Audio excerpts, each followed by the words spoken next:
Hello, and welcome to all of you joining us at the Happiness Festival, hosted by the Happiness Institute at Oxford in association with Going Life and Oxford University Psychology Society. Today we are talking with Professor Martin Seligman. He is currently director of the Positive Psychology Center and Zellerbach Family Professor of Psychology, previously director of clinical training at the University of Pennsylvania. His legacy is best remembered as founding the field of positive psychology as the president of the American Psychological Association in 1998. He's developed the theory of learned helplessness, optimism, and pioneered the well-being theory known as PERMA. So welcome, Professor Seligman. It's an absolute honor to have you here with us today. Oh, thank you. It's a pleasure to work with you on this good cause. So I'm going to start the interview with a very familiar question. Professor Seligman, because we're nice, unlike CNN, without any word limit, what is the state of psychology today? Well, the joke that I used to tell all the time, I haven't told it in more than a decade, was an interview in CNN in which they asked me, what is the state of psychology today? And I said, good. And they said, we can see you're not very comfortable with CNN. You can have more words than that. So they asked me again, what is the state of psychology today? I said, not good. And they said, okay, we'll give you 3 words this time. What is the state of psychology today? And not good enough. And that continues to be the state of psychology, I think. So has psychology, in your opinion, not become good enough, even looking more than 10 years after your 2008 TED Talk? Well, I think the weak point of psychology has been the looseness of application. So I think psychology, unlike physics and chemistry, which had engineerings before they became basic scientists, so they predicted artillery shells and eclipses and floods. So people knew what to work on, the basic scientists. But psychology never really had an engineering. It never had something that worked.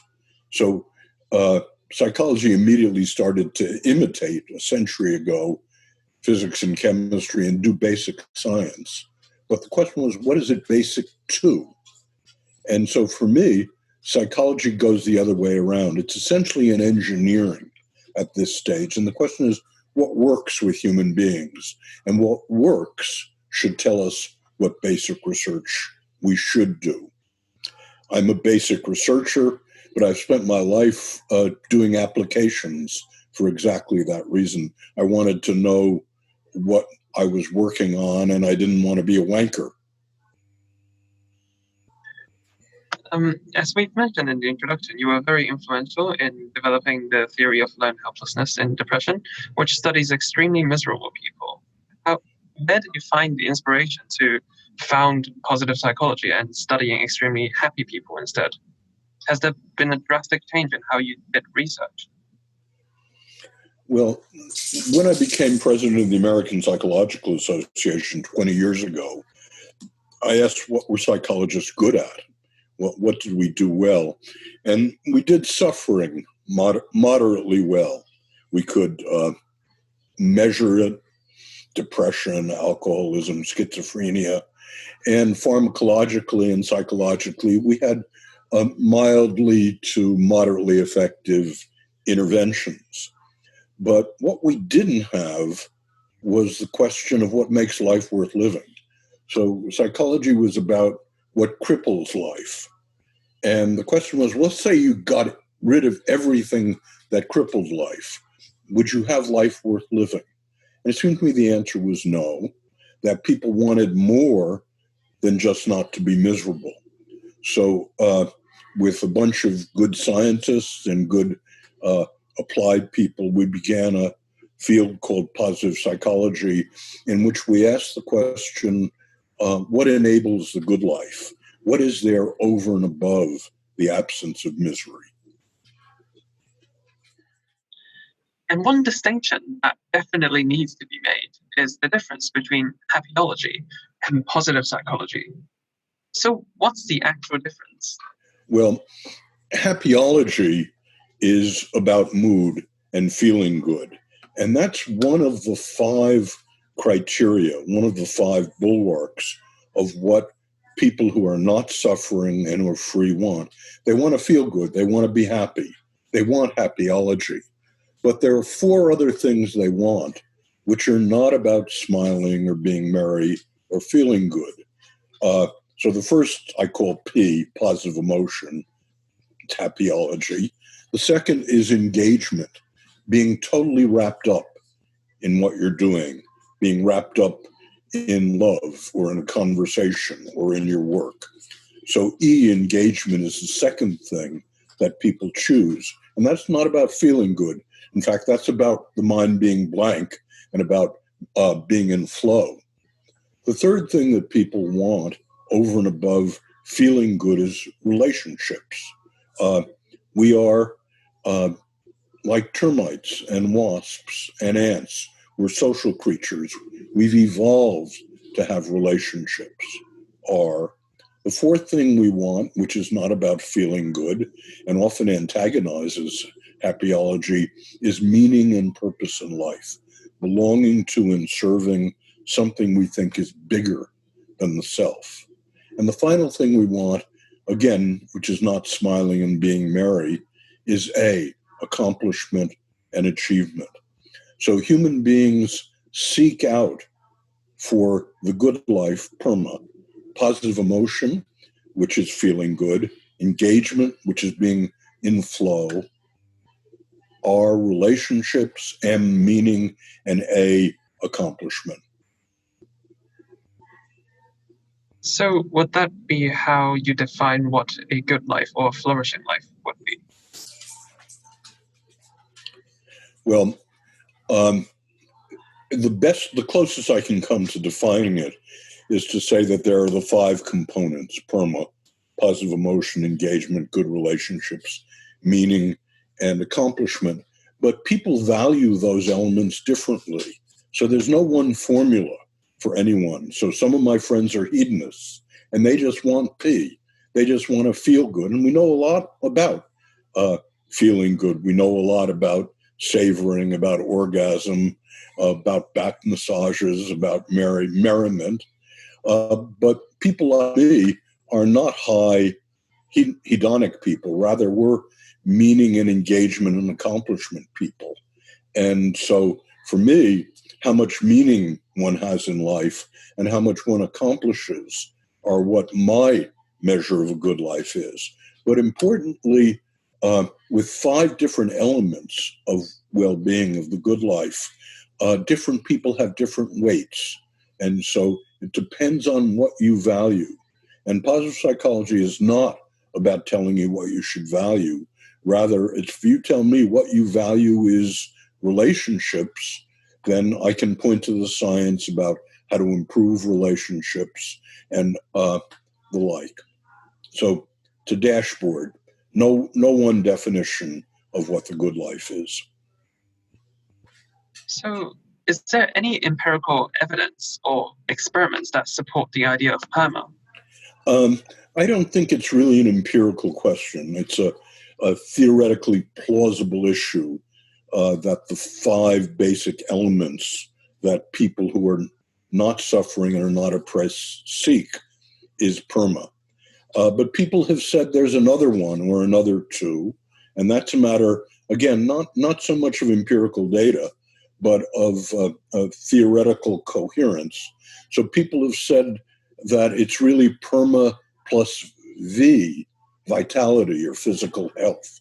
So vitality and physical health is a 6th element. Other people have said it's R, another R, responsibility, control, and accountability. And those are all plausible. But at any rate, I don't think the PERMA theory is it's a philosophical approach that says, here are 5 plausible components. Let's run with them and let's see if we can improve on them. One problem that came up when we were talking with Paul Bloom last week was the issue of reproducibility. Do you think that's an issue in positive psychology research? And is open science or pre-registration common? Positive psychology does uh, about as well as other forms of social and clinical and cognitive psychology. Uh, it is by and large reproducible, and the technique of meta-analysis tells you the things that are reproducible. Uh, but there are also demonstration experiments that occur that don't replicate. And that happens at about the same rate in every form of psychology I know. So, what science is about is not getting it perfectly right the first time. You might get it wrong, you might get 180-degree wrong, but criticism, meta analysis is the corrective here. Especially recently, there has been a massive surge in the interest of people who do want to study happiness and not necessarily positive psychology. How do we, as members of the general public, distinguish between which ones work and which ones are relatively rubbish? Well, you have to read the literature and look at the continuation in science. And so, for example, this morning I was just reading a critical article about interventions in positive education. So the questions are which ones work and which ones don't work. And so I have to turn to the growing literature on meta-analysis, in which there are, at least 20 interventions that have been proposed to increase PERMA, often to increase life satisfaction. And you have to look at the meta-analysis. And so, for example, 3 blessings, that is, every night before you go to bed, thinking of things that went well today, seems to reliably, across several dozen studies, increase life satisfaction and decrease depression. Meta-analysis seems to say that. On the other hand, there's quite a lot of controversy about meditation.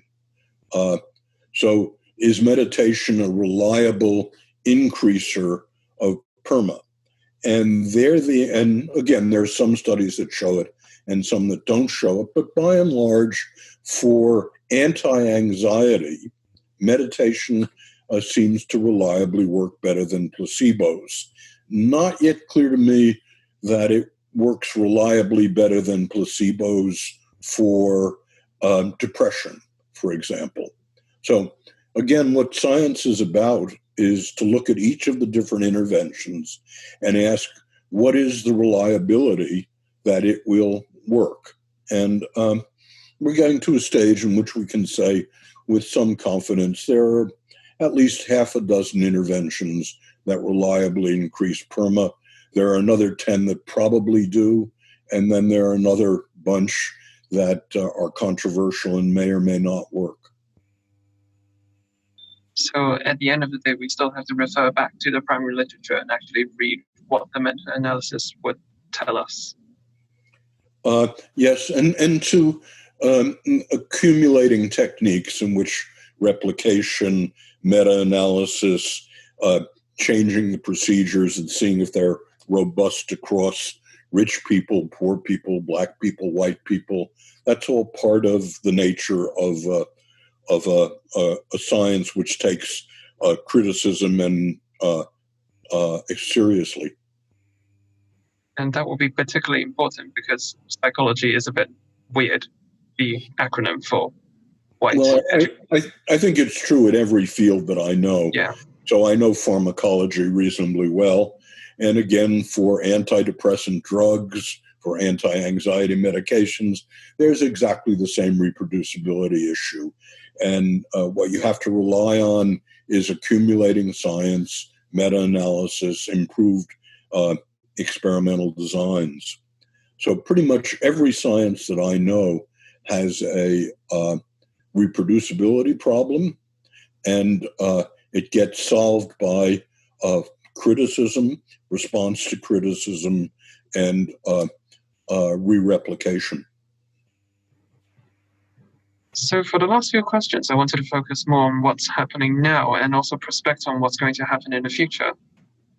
Globally, we're under the threat of the coronavirus. is it possible for us to actually find happiness or positivity in our lives? And how can we actually do that? Well, this is a very interesting question, of course, for you, me, and all the people watching. And I can give you my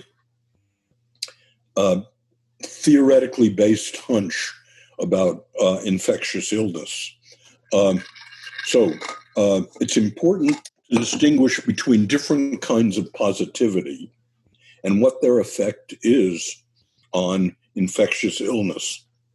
So Sheldon Cohn did two very elegant experiments in which he injected rhinovirus, which I think is a coronavirus, into the nose of people, 300 volunteers, and then isolated them for 2 weeks and asked who got a cold and who didn't get a cold.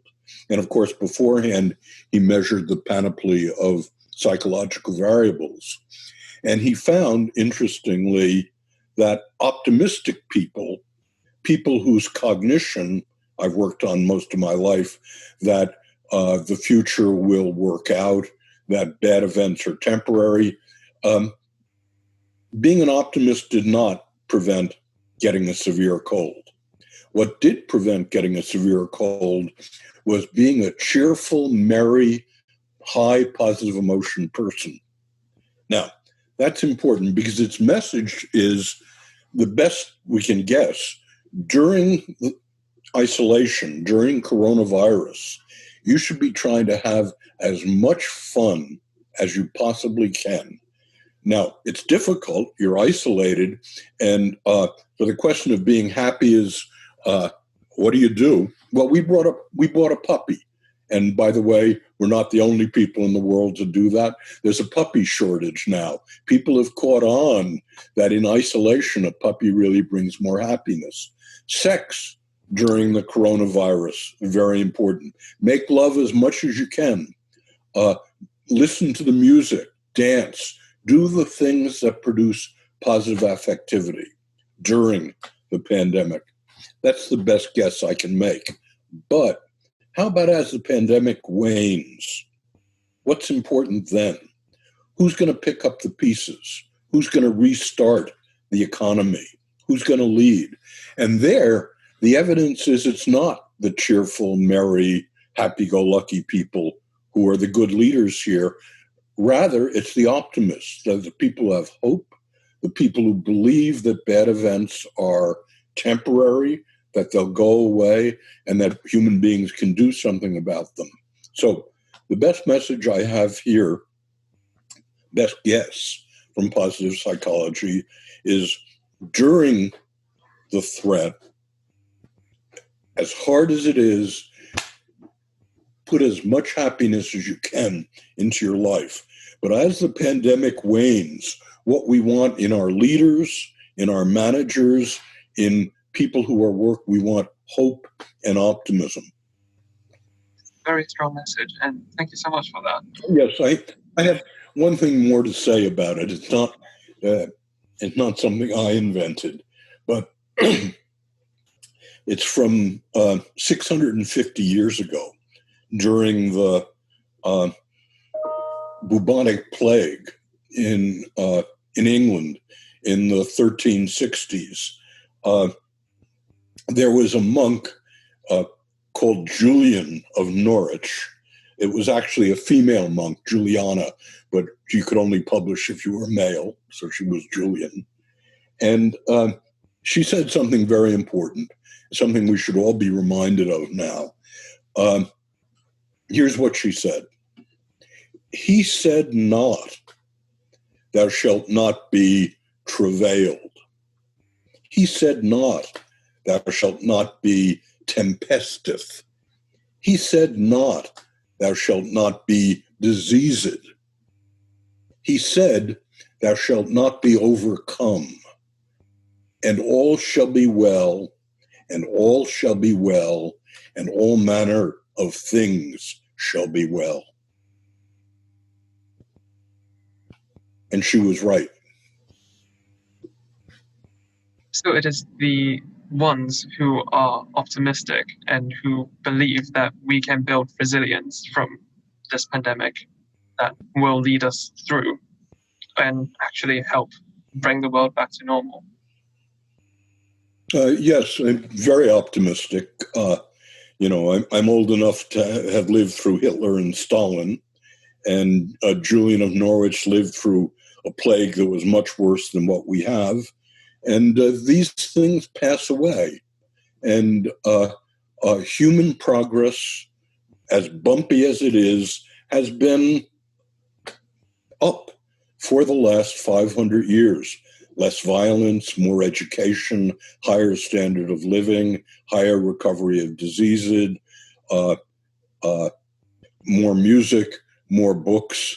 And so there's every reason to be hopeful about human progress. So I guess finally, before I hand this over to my colleague at the Oxford University Psychology Society, to Lauren for a live Q&A with our audience, I wanted to go back to where we started at the very beginning of our discussion. So Professor Seligman, where do you see the state of positive psychology in 10 years? Well, I think it's part of accumulating science. I think the main interest is what applications in health, in education, in corporations, in the growth of tolerance and world peace work and what do not work. So I see accumulating work on what is effective and what is not effective in education, in health, in the corporation, and in human relations as the 10-year future of positive psychology. Thank you so much. Lauren? Thank you so much for that. So we've got some questions. Your institute is called the Authentic Happiness Institute, but how do you objectively measure happiness in an individual? Well, for me, there are 5 things that you want to measure. And as I said at the beginning, only 1/5 of them is the measurement of how are you feeling right now.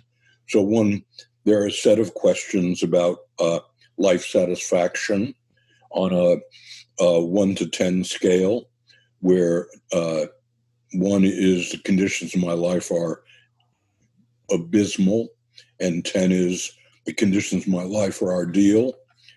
Where are you? So that's a typical measure of positive emotion. The second thing to measure is for happiness, well-being is, and by the way, the name of my institute is not Authentic Happiness. It's a positive psychology center. The second thing to measure is how engaged are you? The third, how good are your relationships? The fourth, how much meaning and purpose do you have in life? And fifth, how much accomplishment, achievement, and mastery do you have? So those are the 5 main arms of measurement of, quote, happiness, unquote. For me, the word well-being is a lot more suitable because happiness tends to connote the first, the smiley face, which I think is important in the pandemic, but not all the time. Yeah. Okay. Next question. Can you induce, improve, or increase your happiness levels using technology or biotechnology? I'm not terribly impressed that what plugs into the wall these days, biotechnology, much increases PERMA. I think the increases in PERMA tend to be human to human. So there's nothing I really know in biotechnology that I think is astonishingly important. Within electronic technology, the fact that you can measure very large groups of people, the fact that you can integrate huge amounts of data, and the fact that you can deliver interventions on a massive scale, it really is an improvement. Mm-hmm. Looks like we have time for one more question. So, Do you think that a national happiness level index, akin to a GDP measurement, is a useful or beneficial tool? No, I think particularly in the wealthier parts of the world, GDP is increasingly out of touch with well-being. Basically, the relationship of life satisfaction to wealth, both in individuals and in nations, is powerfully curvilinear. And what that means is if you're very poor, then what you really want is more money. And GDP and well-being go up hand in hand. But once you get well above the safety net, in the United States, it's probably about $100,000 a year, increases in wealth do not produce much in the way of increases in PERMA or well-being. So the basic message is that for the developed world, the allocation of resources to produce more and more consumer goods, more and more well-being, probably is a misallocation of resources if what you care about is increased human well-being. Right. So on that note, thank you so much, Professor Seligman, for joining us and for your insight into positive psychology, well-being, and happiness.